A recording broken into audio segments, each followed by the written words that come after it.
আপনাদের কলেজে কি এই প্রথম পিঠার উৎসব হয়েছে নাকি?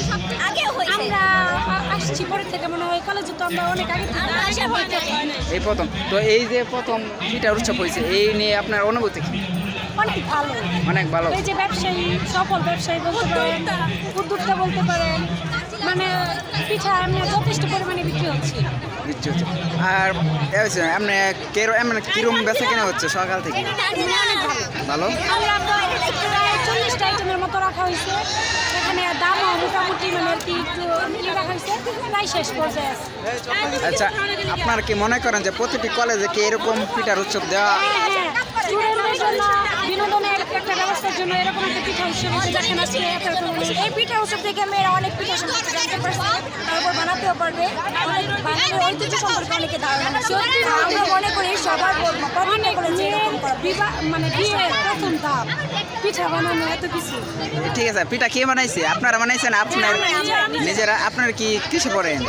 আমরা honours second year. Honours second year এই কলেজে না? এটা হলো না এতক্ষণ ইন্টারভিউ দিয়ে পিঠা মাখলে না না, পিঠা কি নাম? সমস্যা নেই। আচ্ছা, ছেলেদের জন্য কিছু ছাড় আছে? তাদের জন্য কিছু পিঠা লাগবে না, বহু সুন্দর বিশেষ কিছু পিঠা। আমি আইছিলাম কোনতে? গাজীপুর থেকে। কিছু ছাড় দিতেন না? ইন্টারভিউ চার্জ হচ্ছে খুব ভাড়া দিয়ে এসে পড়ছেন পিঠা 5 টাকা 10 টাকা এসে না, গাজীপুর থেকে আপনাদের পিঠা খাওয়ার জন্য এই আগেই তো আমাদের পিঠা খাওয়ার জন্য মনে হয় না। না না না, আপনার না, পিঠা খাওয়ার জন্যই আইছি।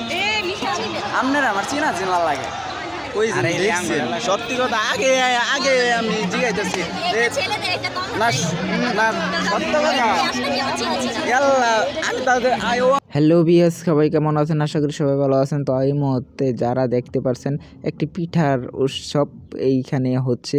তো এইটা হচ্ছে গফরগাঁও সরকারি কলেজের মাঠে। তো এইখানে আমরা ঘুরতে ঘুরতে চলে আসলাম। তো ভাবলাম গফরগাঁওয়ের মেয়েরা বলে অনেক সুস্বাদু, অনেক স্বাদ করে পিঠা বানায়। তো এই পিঠা খেতে চলে গেলাম গফরগাঁও সরকারি কলেজে। আইসা তো দেখি কত সুন্দর সুন্দর খাই বেডি আর নারী। তো ভাবলাম আমিও চলে যাই ভিতরে গিয়ে দেখি মেয়েদের সাথে কথা বলে কোনো ডিসকাউন্ট আছে নাকি। তো মেয়েটা আস্তে আস্তে দেখি মেয়েটা বলতেছে না, কোনো ডিসকাউন্ট নাই, একদমে খেতে হবে। আর তাই ভাবলাম দেখি আইসি যখন এত দূর থেকে পিঠা না খেয়ে যাব না, তার ভাবলাম একটা পিঠা খাই। আর একটা মেয়েকে হাতলাম, খাইতো না।